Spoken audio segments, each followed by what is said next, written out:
Municipal ఎన్నికల పోరులో 24వ ward రాజకీయం ఆసక్తికరంగా మారింది. బీజేపీ అభ్యర్థిగా బరిలో ఉన్న రాపల్లి శ్రీధర్ అనూహ్యంగా గెలుపు దిశగా ప్రయాణిస్తున్నారు. బీజేపీ వేములవాడ నియోజకవర్గం ఇన్ఛార్జ్ డాక్టర్ దీప వార్డులోని ప్రతి గల్లీలో పర్యటిస్తూ ఓటర్ల స్పందన రాపల్లి శ్రీధర్ గెలుపు పక్కాగా కనిపిస్తోంది అని అన్నారు. ప్రచారంలో భాగంగా దీప మాట్లాడుతూ వేములవాడ అభివృద్ధికి బీజేపీ కౌన్సిలర్లను గెలిపించాలని పిలుపునిచ్చారు. రాపల్లి శ్రీధర్ మొండి పట్టుదల గలవాలని, ఏదైనా పని కావాలంటే పట్టుపడి సాధించే కార్యశీలి అని కొనియాడారు. శ్రీధర్కు ఒక్క అవకాశం కల్పిస్తే వార్డు ప్రజలకు మెరుగైన సేవలు అందిస్తారని, మీలో ఒక్కడిగా ఉండి సమస్యలు పరిష్కరిస్తారని హామీ ఇచ్చారు. వార్డును ఆదర్శవంతంగా తీర్చిదిద్దే సత్తా ఆయనకు ఉందని, గతంలో ఆయన చేసిన సేవలు అభివృద్ధిని చూసి ఆశీర్వదించాలని కోరారు. ఈ కార్యక్రమంలో బీజేపీ కార్యకర్తలు, మహిళలు పెద్ద ఎత్తున పాల్గొన్నారు. మన దగ్గరికి పోతే మాత్రం కొంతమంది మనల్ని ఉద్దేశించి దీపం మేడం గారు మాట్లాడతారు. ఇప్పుడు మన రాష్ట్రంలో గత 10 సంవత్సరాల బీఆర్ఎస్ పాలన, ఇప్పుడున్న 2 సంవత్సరాల కాంగ్రెస్ ప్రభుత్వ పాలన చూస్తే అంతా చాలా అతలాకుతలంగా ఉంది. మొత్తం అస్తవ్యస్తం అయిపోయింది పరిపాలన అనేది. మనది ఏదైతే 12 సంవత్సరాల క్రితము మన రాష్ట్రం ఏర్పడ్డప్పుడు మిగులు బడ్జెట్ ఉన్న రాష్ట్రం ఏదైతే ఉండేనో తెలంగాణ అనేది, మొత్తం 10 సంవత్సరాల బీఆర్ఎస్ పాలన తర్వాత అప్పుల పాలుగా తయారైంది. ఏం నిధులు కూడా లేవు ఇప్పుడు ఖజానాలో. మన సాక్షాత్ ముఖ్యమంత్రి గారే చెప్పడం జరిగింది, మా దగ్గర ఏం డబ్బులు లేవు, నేను ఏం చేయగలిగే పరిస్థితి లేదని. మరి అటువంటి పరిస్థితిలో ఉన్న వాళ్ళు మీకు ఇచ్చిన హామీలు, వాళ్ళు ఏవైతే 6 గ్యారంటీలు ఇచ్చిండ్రు, 420 హామీ, అదే 420 హామీలని అంటారు కదా, అవి హామీలు అవన్నీ ఇచ్చిండ్రు. మరి మీకు ఏదైనా ఒక్కటిగా నెరవేరిందా? మరి తులం బంగారం అని వచ్చిందా మీకు? లేకపోతే మీ ఒక్కొక్కరి ఖాతాలలో 2500 వచ్చినాయా? లేకపోతే మీకేమన్నా పెన్షన్లలో పెరిగినాయా? 4000 పెన్షన్ పెంచుతామని చెప్పిండ్రు కదా, ఏదైనా వచ్చిందా? ఇంద్రమ్మ ఇల్లు అయినా వచ్చినాయా ఇక్కడ ఎవరన్నా ఈ వార్డుల్లోకి ఎవరికన్నా?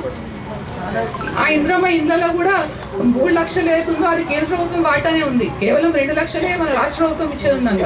మనకి ఏదైతే బియ్యం వస్తుందో, రేషన్ బియ్యం, అది కూడా కేంద్ర ప్రభుత్వం నుంచే వస్తుంది, మోడీ గారి నుంచే వస్తుంది.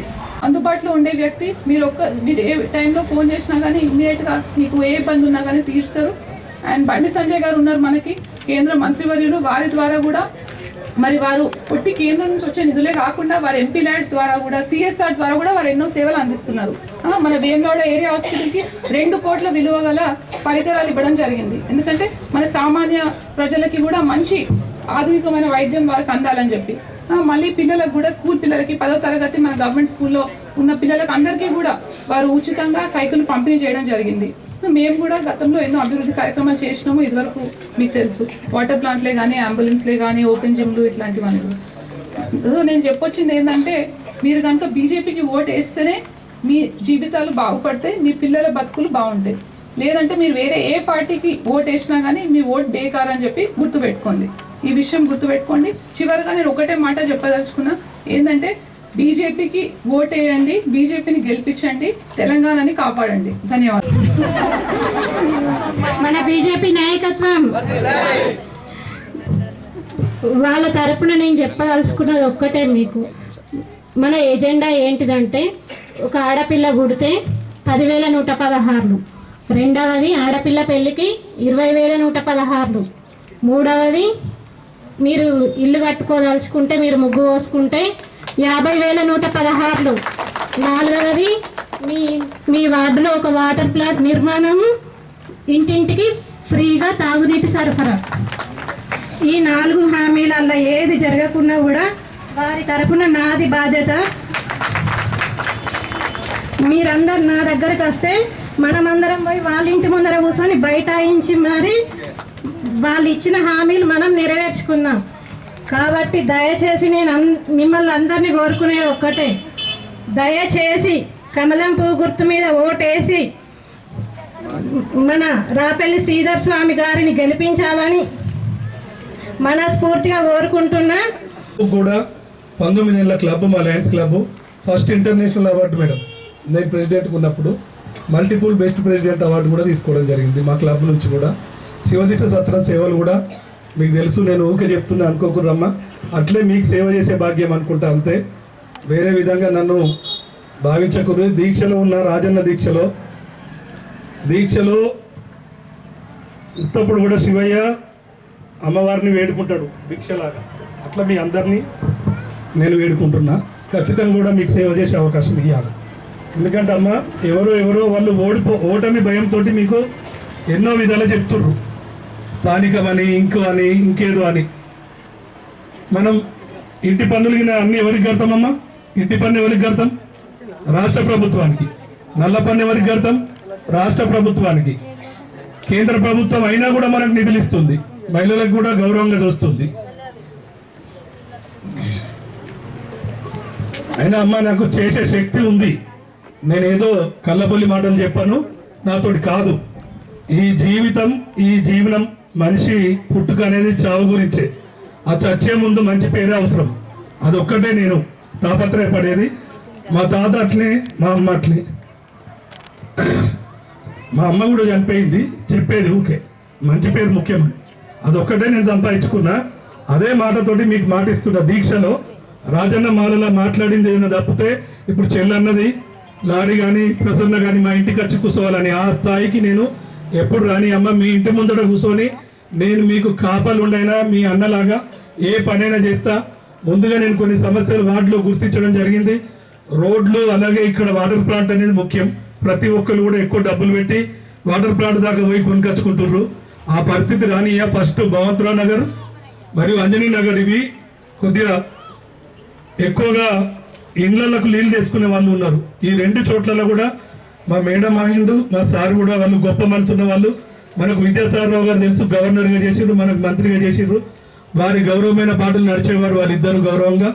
వాళ్ళ సేవ నేను తీసుకొని ఖచ్చితంగా వాటర్ ప్లాంట్ వాళ్ళ ద్వారా నేను ఏ విధంగా వాళ్ళని బతిలాడి ఇక్కడ అక్కడ రెండు కూడా పెట్టిస్తాను. వాళ్ళ ముందే నేను హామీ ఇస్తున్నా. అలాగే రోడ్లు కొన్ని శానిటేషన్ పరిస్థితులు కూడా చూసిన. ఇప్పుడు చెప్తున్నా అసలు కొంతమంది చెప్తుంటే నాకే సిగ్గు అనిపిస్తుంది. వాళ్ళు మాజీ కౌన్సిలర్లు, ఇప్పుడు కౌన్సిలర్గా ఉండి ఇప్పుడు వాళ్ళ పాటలలో పెట్టుకున్నారు. మళ్ళా నేను సీసీ రోడ్లు వేయిస్తా, నేను మోర్లు తీయిస్తా. మరి మొన్నటిదాకా ఏం చేసినావు? ఇప్పుడు ఎవరో వచ్చిర్రు అంటుర్రు. మన చుట్టాలు ఉంటారు, ఆత్మీయ బంధువులు. మన చెల్లెపోయి బొంబాయిలో జాబ్ చేస్తుంది, ఫోన్లలో మాట్లాడుకుంటాం. మన దూరమైనట్టేనా? ఒక ఫోనే కదా మనకు అందరికి దగ్గర చేసేది.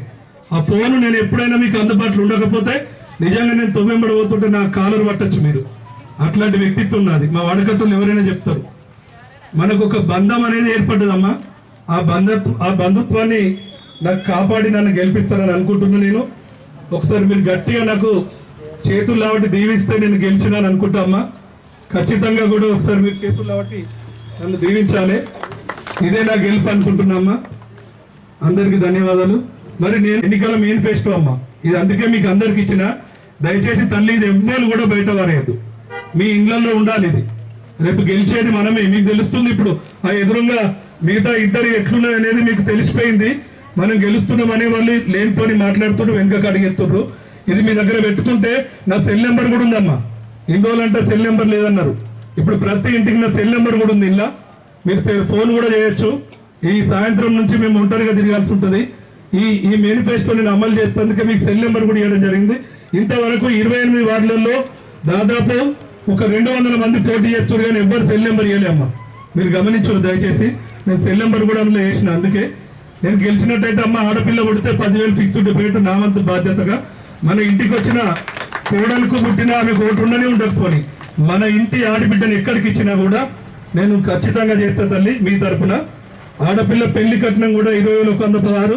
మా భార్య నేను వచ్చి పెళ్లి పందిట్లో కానీ పెళ్లికి ఒక రోజు ముందు పెళ్లి పిల్లను చేసి పెళ్లి చీరతో సహా ఆ కట్నం నా వంతుగా ఇస్తా. అలాగే వార్డులో ఎవరైనా చనిపోయిన పరిస్థితులు ఉంటే దాన సంస్కారాలకు వెంబడే ఆ పెద్దలకు నేను 10,116 అప్పచెప్పి ఆ రోజు భోజన వసతి. ఎందుకంటే అమ్మ, దుఃఖంలో ఉంటాం. ఇప్పుడు మా పద్మశాలి కులంలో కుల బంధువులందరికీ కూడా ఎవరైనా చనిపోతే నా వంతుగా నేను పంపిస్తున్నా. అలాగే ఇప్పుడు నా వార్డు కూడా మొత్తం ఖచ్చితంగా, అది వేరే అని కాదమ్మా, ఆ సమయం తినాలని ఆలోచన ఉండదు, వంట చేయాలని కూడా వచ్చిన బంధువులు కూడా దుఃఖంలో ఉంటారు.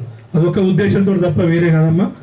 అవసరం పడితే మీరు అందరి వీటిని నా నుంచి మీరు పొందాలని కోరుకుంటూ, అలాగే అమ్మ అయిపోయిన సమయం కూడా అయిపోయింది. మీకు ఎవరు మంచి ఎవరు చెడ్డ అనేది తెలిసిపోయింది. దయచేసి అందరూ కూడా విఘ్నతతోటి పెద్ద మనసుతోటి ఆలోచించి ఎవరు ఏమిచ్చినా మేము అడ్డుపడేది లేదమ్మా. కొంతమంది నేను ఏదో ప్రేమగా చేసే కానుక కూడా అడ్డం పడ్డారు, అయినా కూడా మీ దాకా చేర్చిన. ఇంకా ఎప్పటికి కూడా అట్లే ఉంటుందమ్మా. మీ ఇంట్లో పండుగలన్నీ కూడా నా ఇంట్లో పండుగలే ఉంటాయి, మీరు చూస్తారు.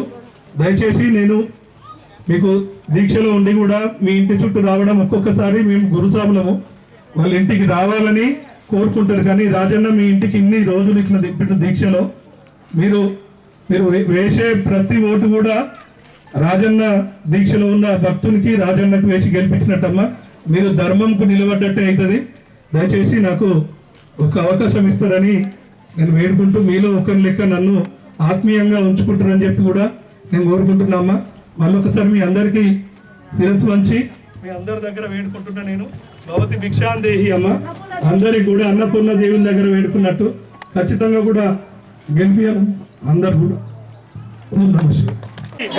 भारत माता की बीजेपी जिंदाबाद, बीजेपी जिंदाबाद. कमलम पुव्వు గుర్తుకే